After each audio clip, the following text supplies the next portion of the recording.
Coming out of the winter break, we received this player from the Youth Academy. He's not ideal, already 18, soon to be 19 years old, and only level 2 when our potential max was 5.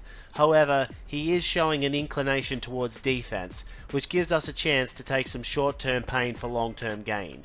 You see, Scrimgeour has been amazing for us, but he's already 31, and in this game, players will always retire at the end of their contracts after they have turned 34. So we're going to have to replace Scrimgeour sooner or later.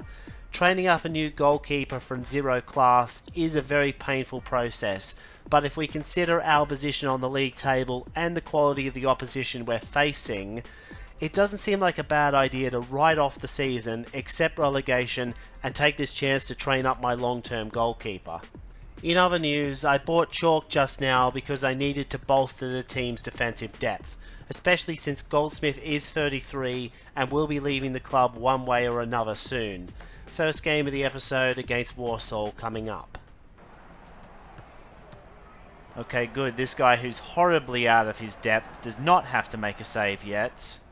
I am pleased to report that Jerd finished learning the first level of cannon shot during the winter break. With this, he can bypass the need to be a particularly accurate shooter if he gets a clean look, and his first chance to use the new skill comes right now. Yes, it's been a long time coming, but Jerd has finally smashed home his first goal, and I'm sure there are many more to come.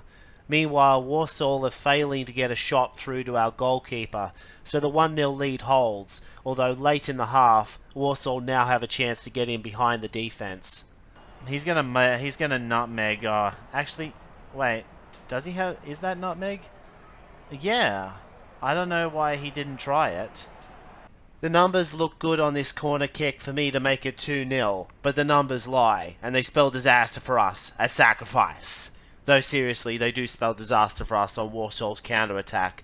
Adhill misses his tackle, and at this point, my sweeper cannot get across to the fast striker in time to stop him from using his nutmeg, so I move the sweeper back into a central position, but they respond by moving the striker in on goal, and because I push Trivet up, it's Chalk that has to try and intercept this pass. He doesn't, and they score.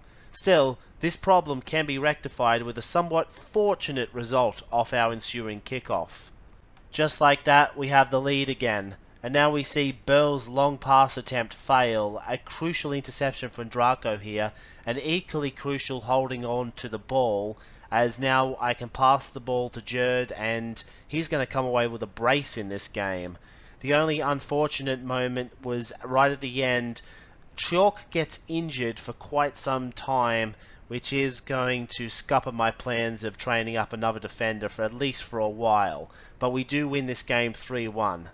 Challenger's about to learn level 1 Rainbow Feint, so I might actually go ahead and increase the cap to level 3, even though he is already 28, because it's not like he's leaving anytime soon. He's still going to be a very potent part of the offense for a few seasons yet. Next up, we have a home match against Portsmouth, and I'm going to let live commentary me explain the tactics for this one. The defensive midfielder cannot defend the pass if there are already players in the way. So if I just stick everyone between Draco and Challenger, he does not have any means of defending. We do have a reason to believe that we can score off the corner kick if we can draw one, because this guy has no control, none at all, cause he make me feel crazy, ow. But in practice, the universal defender gets in the way of Challenger's kick-off shot, so no corner for us. Our problems are compounded by this foul 12 minutes in, but there was no booking and the free kick ended up going nowhere. Later on in the game, lofted pass to Challenger, but because the lofted pass ended the turn, the nerf to Challenger's control was still in effect when the goalkeeper tried to claim it, so we could not take advantage of the keeper rolling low, and the half ended up being scoreless. But in the second half, Portsmouth demonstrate just how deep a hole I've dug myself into for the sake of the long-term good, breaking the deadlock, and they managed to score a second goal not long afterwards. This second goal comes at the hands of an attacking midfielder, and I must say that between the reduced penalty for long-range shooting and another ability that makes it easier to pass through defenders, an attacking midfielder can become a real powerhouse on this game. The only drawback is that, unlike the central and defensive midfielders, they don't get to move 2 tiles without the ball, so it can make using an attacking mid awkward tactically. We do manage to get a consolation goal, Challenger blasting it through, but Portsmouth actually rack up one more goal before the end of the game and we lose 3-1. We are getting back some extra defensive help for the game against Scunthorpe, however. Bagg is back in the starting lineup, and hopefully we'll get a better performance out of him than we have been getting so... Oh, come on, Bagg, you've got to block that! He's only just come back into the team, and he's already bottling it again. It seems that even after 2 red cards this season, Bagg still won't straighten up and fly right. Here is a montage of all of the mistakes he made in this game. Whilst none of these were particularly easy actions and Scunthorpe didn't score any more goals from them, they were still very annoying. Even when he finally succeeded at getting a lofted pass to Challenger, the failure earlier on in the turn meant that we were out of action points to shoot with Challenger and Scunthorpe took the ball back easily. I didn't leave much footage of this game in the edit because, aside from the kickoffs which both failed, I didn't get much chance to score in this game. This was probably the best chance we got, but it relied on a low percentage tackle that instead resulted in a foul. No booking, but Scunthorpe were able to boot it clear and I was unable to do much about it. 1-0 loss.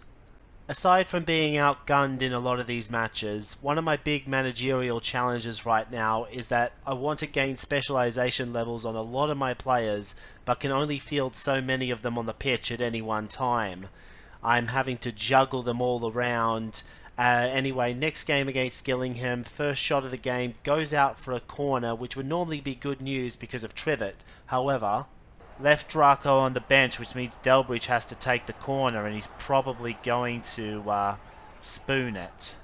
Which is exactly what he does. He doesn't even come close to getting the cross right. Just before this game, Challenger finally finished learning Rainbow Feint Level 1. It's a skill that can produce obscenely good results if the dice are in your favour.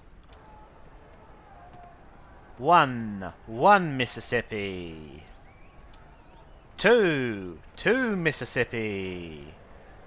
Let's try it. 3 Mississippi. And when you consider that Jerd will eventually learn Rainbow Feint in addition to his cannon shot, you can see why I'm excited about the prospects of our long-term super striker. But Rainbow Feint is not the only way a player can dominate using his dribbling. No, we do have Trivet to make the automatic tackle, so it's not like it's going to be that bad of a deal. It's going to be 50-50. Oh, wait. Really? They only tackle with half of their usual attack? That was the wing forward's break-in ability, and I found out the hard way that defenders can only use 50% of their defense when trying to stop it, making it one of the most effective forms of dribbling that doesn't involve using a skill. Because it doesn't use a skill, it is particularly effective on the kickoff. Although we can just take that goal back because we fluke it. So Attil, you're gonna block the break-in this time. Let's see what they do with it. The wing forward can no longer reach the corner tile needed to start the break-in because Attil is now considered to be in the way. This forces a regular shot that is stopped by our sweeper. With time winding down, Nottingham are on course to win this match. I'd complain about that, but we did get a lucky roll of our own earlier to score the second goal, so... A victory ripped out from under us right at the end, and with Jerd unable to replicate his miracle shot from earlier, the game ends in a 2-2 draw. I plan on selling Goldsmith in the next transfer window, because I want to cash out before he turns 34 and the game will no longer let me sell him. In the meantime, I'm going to use him to soften the blow of our dwindling fan base. Since the game rounds up fan favourite bonuses, we always get at least one fan from this, even if our bonus is only 0.5%. As for Hewitt, he has become an amateur midfielder, but the skill selection was really hard to choose from. In the end, I decided to take the one that was quickest to train, but I might either move Hewitt into the defense now or just sell him for profit once he's learned his skill. I'm going to end the episode after this game against AFC Wimbledon, who are looking as strong as ever and doing really well for themselves in third league after last season's amateur title win. We've always needed some luck to be able to compete with AFC Wimbledon, but luck was not what we got when Popejoy misses this long pass. Twice, might I add. Bagg was able to make himself useful on both occasions by tackling the ball back, but it cost us a chance to get out of our own half. AFC Wimbledon kept up the pressure, and eventually a low roll on a sweeper meant that it was 1-0 to them. We do draw a corner off our ensuing kickoff, but the cross just wasn't up to scratch. There's an Alan Greenism for ya. Late in the half, Challender had a chance to go on a Rainbow Feint run, which he did, but rather than challenge the keeper directly with it, I decided to hedge my bets with a power shot.